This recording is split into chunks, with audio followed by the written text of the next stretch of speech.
ఖర్జూరాల కన్నా కమ్మాగుంటయంట లేక లేక నేను ఫోను చేస్తే నువ్వు హల్లో అన్నవంటే బెల్లం బువ్వ కన్నా తీయగుంటదంట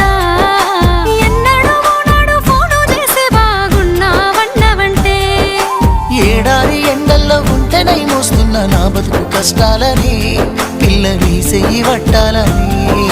నల్లని సీకట్లో ఒకదాన్నే కూసున్న దిక్కులేని పచ్చినయ్యి బావ నువ్వెప్పుడొస్తావని ఏళ్ళైపోతుండే పిల్ల ఎన్నెలొచ్చింది మన బతుకులా ఏలైపోతుండే పిల్ల